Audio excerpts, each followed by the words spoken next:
Bismillahirrahmanirrahim. Assalamualaikum warahmatullahi wabarakatuh.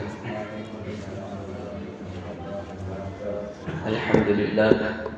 Alhamdulillahilladzi anzala as-sakinata fi qulubil mu'minin yazdadu imanan ma'a imanihim. Asyhadu an la ilaha illallah al-malikul haqqul mubin wa asyhadu anna Muhammadan 'abduhu wa rasuluh Shadiqul wa'dil amin wa mab'utsu rahmatan lil alamin.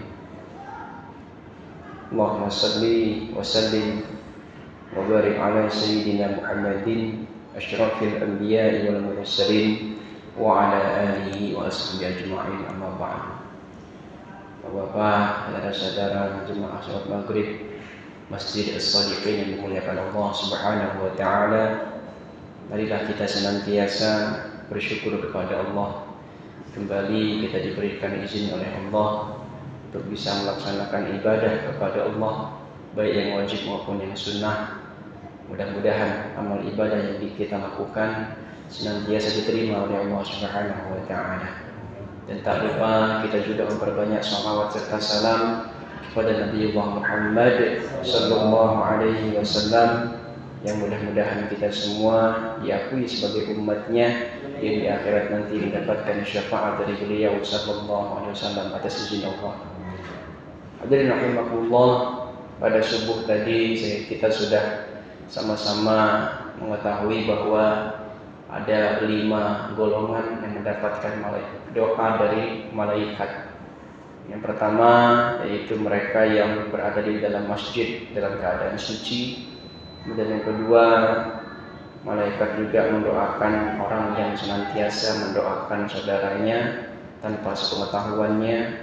Kemudian juga malaikat juga mendoakan orang yang keluar rumah dengan doa tawakal, yaitu bismillahirrahmanirrahim, la haula wala quwwata illa billah.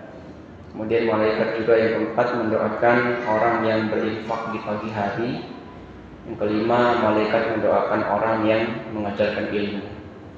Nah, ternyata setelah dikaji lagi, ternyata banyak sekali golongan orang-orang yang mendapatkan doa dari malaikat. Untuk maghrib ini maka izinkan saya untuk menambah kembali orang-orang yang mendapatkan doa dari malaikat. Jadi, tambahannya yang berikutnya adalah mereka yang tidur dalam keadaan suci, yaitu berwudu.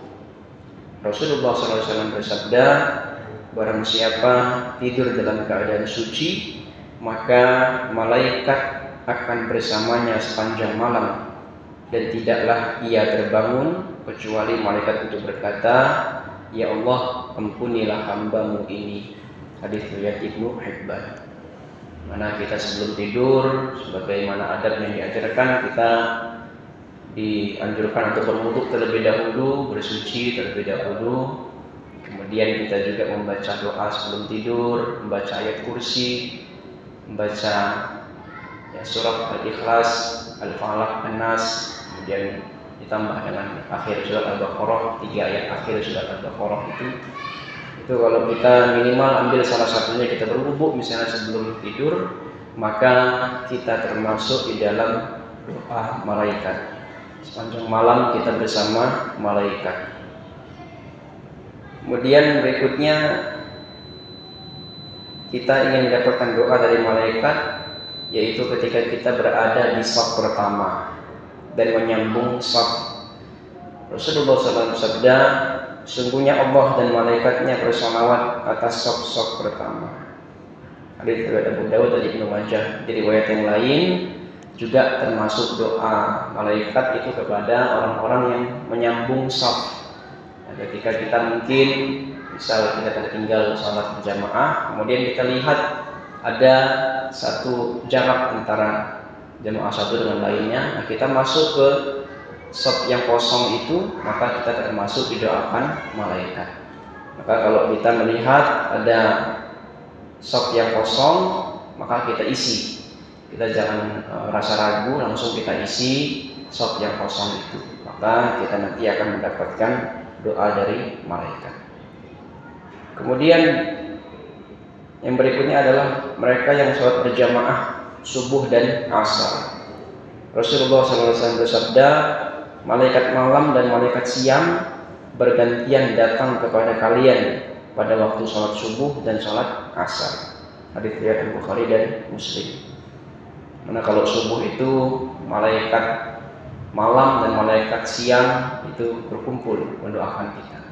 Ketika sudah asar itu masuk malaikat malam dan malaikat siang berkumpul lagi untuk mendoakan kita.